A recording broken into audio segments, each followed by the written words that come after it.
Bogura city ideal মাদ্রাসা, মেধা মননে এক ধাপ এগিয়ে।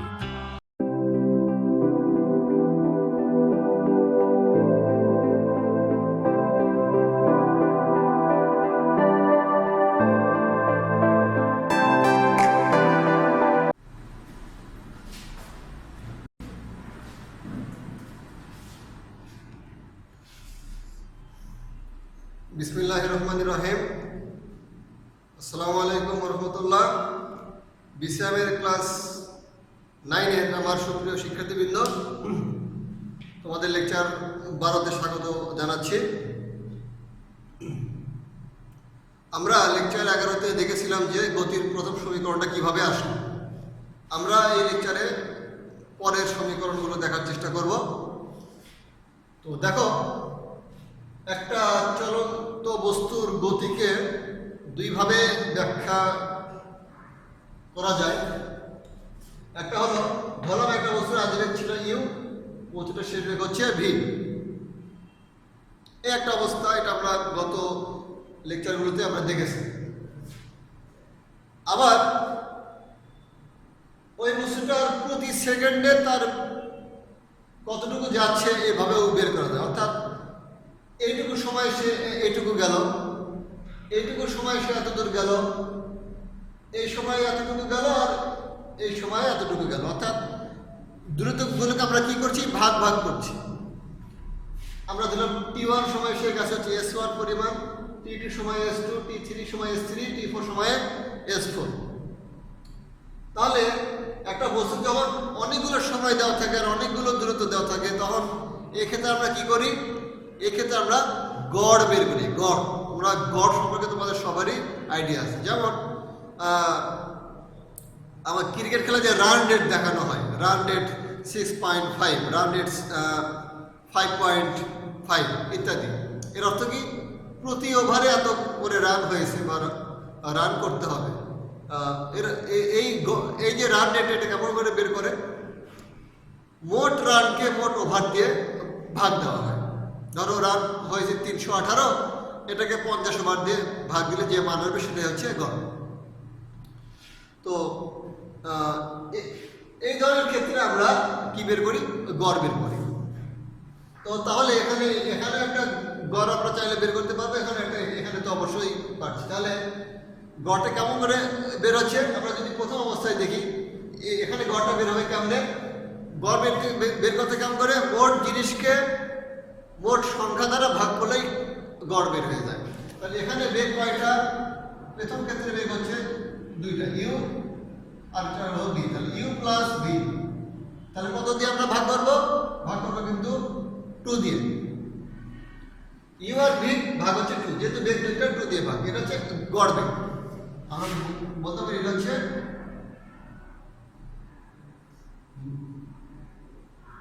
গড় বেগ। এখন এখানে যদি দ্বিতীয়টার ক্ষেত্রে আমরা যদি চিন্তা করি, তাহলে এখানে আমরা যদি গড় বেগ চাই, এটাকে আমি একটু সরে লিখছি। এটা তো আমরা বলি ইউ প্লাস ভি ভাগ 2, এটা একটু এখানে লিখি। প্রথম পর্যায়ে গড় বেগ হলো ইউ প্লাস ভি ভাগ 2। কিন্তু গড় ছোট, গড়ের স্থান সংকীর্ণ। এবার আমরা এখান থেকে যদি গড় বেগ চাই, তাহলে এখান থেকে কি হবে, গড় বেগ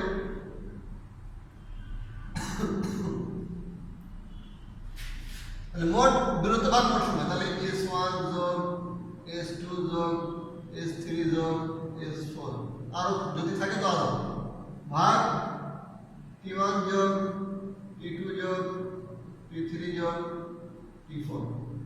এই সমস্ত যোগফলকে অনেকগুলো যোগ করে তো আমরা একটা সংখ্যাই পাবো। সেই সংখ্যাটাকে আমরা একবারে ধরলাম হচ্ছে S। অনেকগুলো টি যোগ করে আমরা একটা টি পাবো, এটাকে আমরা একবার দিলাম হচ্ছে টি। এটা যোগফল হচ্ছে S, এটা যোগফল হলো টি।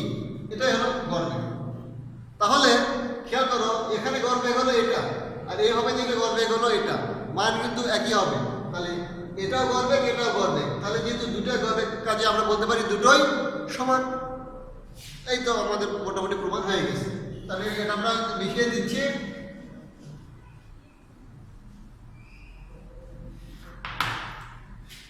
তাহলে আমরা কি পেলাম? এখানে পেলাম এস দিলাম আমরা এস ভাগ টি সমান এখানে কি পেয়েছিলাম ইউ প্লাস ভি ভাগ 2। এখানে আমরা যদি এসটা যদি নেই টি এর পাশে কি আছে ভাগ হয়ে আছে, এই পাশে ভাগ থাকলে ওই পাশে গেলে কি হয় গুণন হয়ে যায়।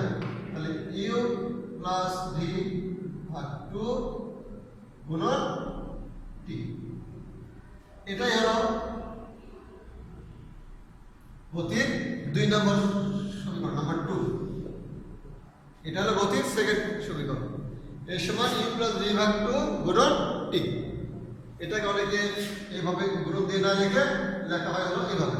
এটা হলো এটা সৌন্দর্যবোধ ইউ প্লাস ভি ভাগ 2 গুণন টি। এটাই হলো গতির সেকেন্ড সমীকরণ। এই সমীকরণ থেকে আমরা কি বের করতে পারি? আমরা দূরত্ব বের করতে পারি। যখন ইউ আছে ভি আছে 2 আছে আর হচ্ছে 2 তো মানে এটা তো ধ্রুবক টি। আজকে সেটা এবং সময় দেওয়া যদি দেওয়া থাকে তাহলে যদি দূরত্ব বের করতে হয় তাহলে আমরা সূত্র ব্যবহার করবো এই সূত্র। আমি এখন সূত্রগুলোর ব্যবহার নিয়ে কোনো কিছু আমি বলছি না, আপাতত শুধু সূত্রগুলো কীভাবে আসে আমরা এটা শুধু দেখলাম। তাহলে ইউ প্লাস সেকেন্ড সূত্র হচ্ছে ইউ প্লাস ভি ভাগ 2 ইন্টু টি। গতির দ্বিতীয় সমীকরণটা আমাদের জানা হয়ে গেল। কঠিন কি? মোটেও কঠিন না, বরং অনেক বেশি সহজ। আচ্ছা,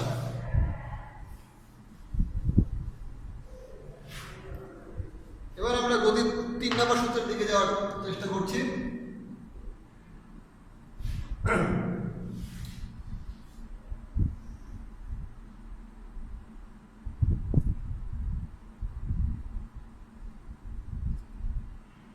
আমরা একটু খেয়াল করি, প্রথম সূত্র আমরা কি পেয়েছিলাম? তোমাদের নিচে খেয়াল আছে ভি সমান ইউ প্লাস এটি, এটা তো তোমাদের খেয়াল আছে। এবার আমরা দ্বিতীয় সূত্র, একটু আগে যে সূত্রটা আমরা দেখলাম এই সূত্রটা আমরা আবার লিখছি। এস সমান ইউ প্লাস ভি ভাগ 2 ইন্টু টি। আচ্ছা, এখন আমরা এই যে প্রথম সূত্র যে আমরা পেয়েছিলাম ভি সমান এটা, এই সূত্র থেকে যে ভি এর এই মানটা তুলে আমরা এখানে বসাবো। ভি এর ইউ প্লাস এটি মানটা তুলে এনে আমরা এই ভি এর জায়গাতে আমরা বসাবো। বসিয়ে আমরা দেখবো কি হয়। তাহলে কি হবে? ইউ প্লাস ভি সমান কি? ভি এর বদলে কি দেখবো? ইউ প্লাস এটি, ইউ প্লাস এটি ভাগ 2 গুণন টি সমান ইউ আর ইউ যোগ করলে কি হয়? 2u প্লাস এটি ভাগ 2 গুণন টি সমান টিটা গুণ হিসাবে আছে, মানে এই গুণ কিন্তু উপরে গুণ, তাহলে টি দিয়ে উপরেরটাকে গুণ হবে। তাহলে গুণ করলে কি হয়?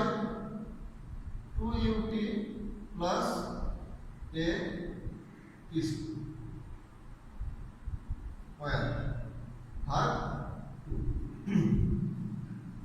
তোমরা আশা করি এই পর্যন্ত বুঝতে পারলে। প্রথমে কি করলাম?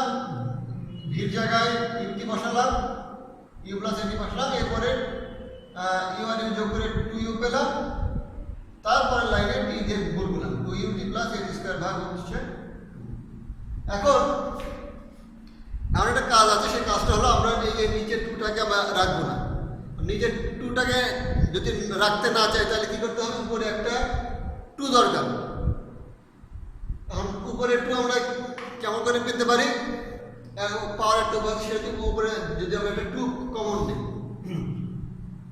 এই লাইনটা খুব ভালো করে মধ্যে দেখার চেষ্টা করো। এখানে আমরা এই যে লাইনটা এখানে আমরা 2 কমন নিব। এই যে এখানে লাইনটা 2ut প্লাস এটি স্কয়ার, এখান থেকে আমরা 2 কমন নিব।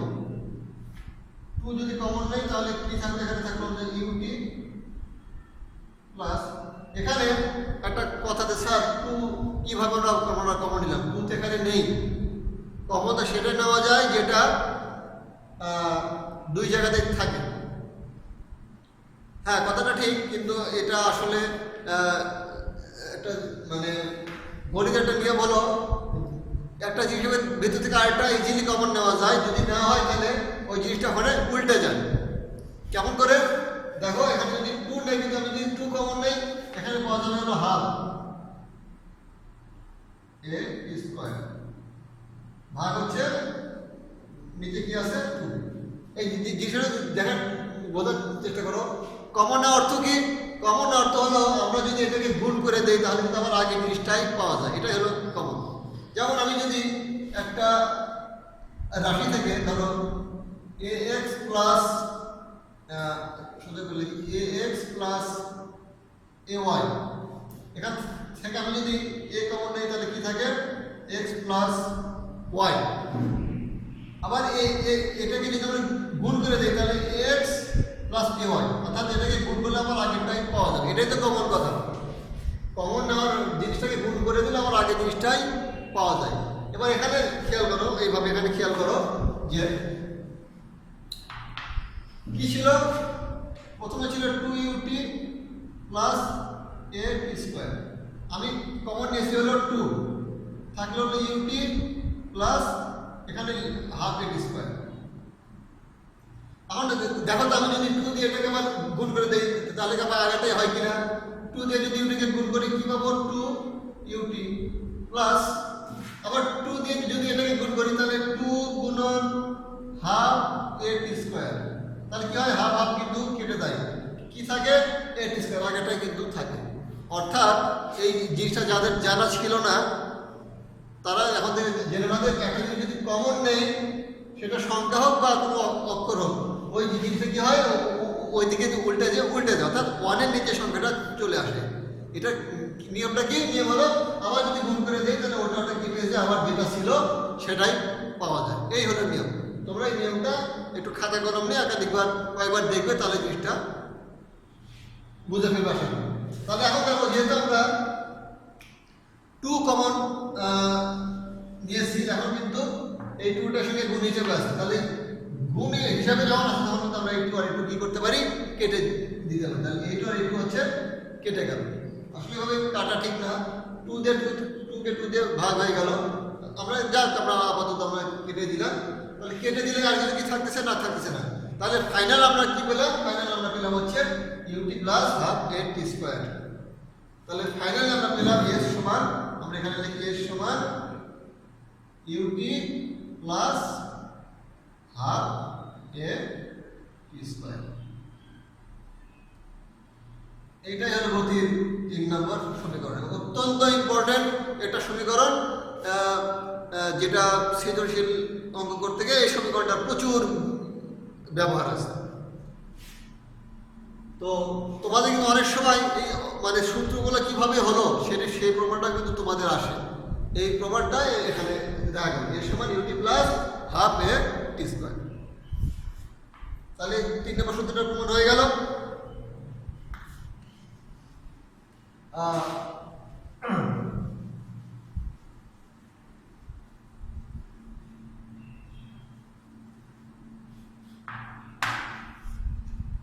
এবার আমরা 4 নম্বর সূত্রটা আমরা 4 নম্বর সূত্র আমরা প্রমাণ করব।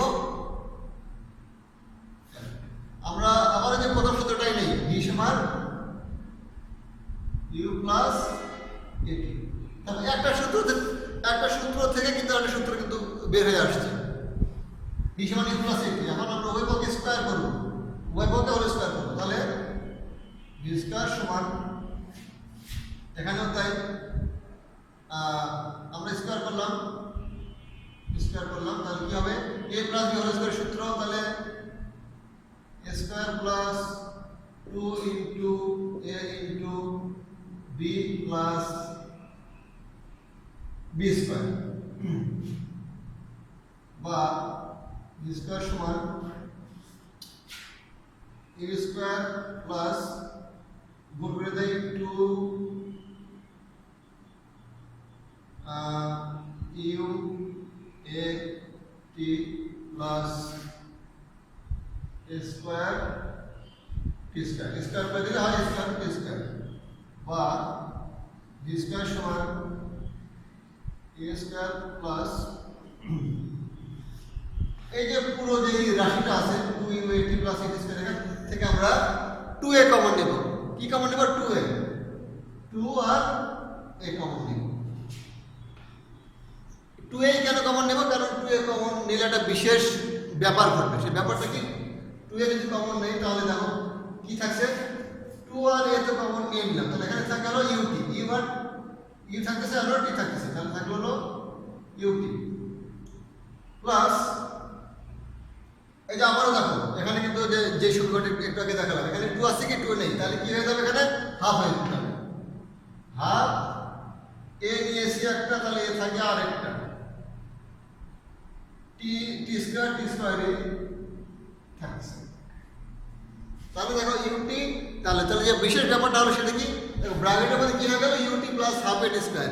এটা কি, এটা হচ্ছে গতি 3 নম্বর সূত্র। আমরা যদি 3 নম্বর সূত্রে কি দেখেছিলাম, এর সমান ইউটি প্লাস হাফ এ স্কয়ার। এটাই কিন্তু আমরা এটাই প্রমাণ করলাম, আর সেটাই কিন্তু এখানে হয়ে গেল 2 এ কমন না হবে।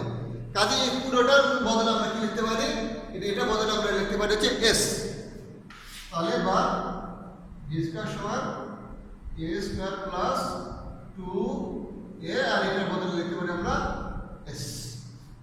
এই হলো গতির 4 নম্বর সমীকরণ প্রমাণ হয়ে গেল। এটা হচ্ছে গতির সমীকরণ নাম্বার 4, নাম্বার 4। এটা one of the most important equation of motion. তাহলে আমরা 4টা সমীকরণ পেয়ে গেলাম। আমি বলছিলাম গতির 4টা সমীকরণ আছে। এই যে 4টা সমীকরণ, এই 4টা সমীকরণ আমরা দেখলাম কিভাবে প্রমাণ হয়। এই প্রমাণগুলো কিন্তু পরীক্ষায় খুবই ইম্পর্টেন্ট, বিশেষ করে 3 নম্বর আর 4 নম্বরে যে এটা আরেকভাবে প্রমাণ করা যায়, দরকার নাই, ক্লাসে যদি কখনো সুযোগ হয় সেটা আমরা দেখব। তো এই যে প্রমাণটা আশা করি তোমরা বুঝতে পেরেছো গতি সমীকরণটা কীভাবে হয়। আর গতির আরেকটা সমীকরণ আছে, সেটা খুব ছোটো, এস সমান ভিটি। গতিপদের সমীকরণ হচ্ছে 5 নম্বর সমীকরণ হলো এস সমান ভিটি। এটা কোনো প্রমাণ টমাণ কিছু নাই, এর সমান ভিটি, এটা সমবেগের সমীকরণ। এটা আমরা আগামী লেকচারে আর কি এটা নিয়ে আমরা আলোচনা করবো ইনশাআল্লাহ। তো এই যে গণিত 4টা সমীকরণ তোমাদেরকে দেখালাম প্রমাণ সহ, তোমরা শুধু দেখলে হবে না, নিজেরা অবশ্যই 4টা সমীকরণ কীভাবে আসলো খাতা কলম নিয়ে নিজেরা একাধিকবার তোমরা প্র্যাকটিস করবে, তাহলে তোমাদের সমীকরণগুলো তোমাদের চিরস্থায়ীভাবে আশা করি তোমাদের মনের ভিতরে এটা ছাপ ফেলে যাবে এবং পরবর্তীতে আর করতে গিয়ে কোনো সমস্যা হবে না। যেহেতু এটা কখনো গ আকারে আসে, কখনো ঘতেও আসে, যে প্রমাণ করো সমীকরণগুলো কীভাবে আসলো। তা আশা করি তোমরা বুঝতে পেরেছো। এখন তোমরা তোমাদের কাজ হলো খাতা কলম নিয়ে নিজেরা প্র্যাকটিস করা। সুতরাং আমরা অধ্যায়ের সবচেয়ে ইম্পর্টেন্ট যে তথ্য আলোচনাটা সেটা আমরা আজকে করলাম, অর্থাৎ 11 এবং 12 নম্বর লেকচার তোমাদের জন্য কিন্তু অত্যন্ত ইম্পর্টেন্ট এই লেকচারটা। তো তোমরা বাসায় বেশি করে প্র্যাকটিস করো আর নিজের শরীর স্বাস্থ্যের দিকে খেয়াল রেখো। ইনশাআল্লাহ ক্লাসে তোমাদের সঙ্গে দেখা হবে। ভালো থাকো, সুস্থ থাকো, খোদা হাফেজ, আসসালামু আলাইকুম।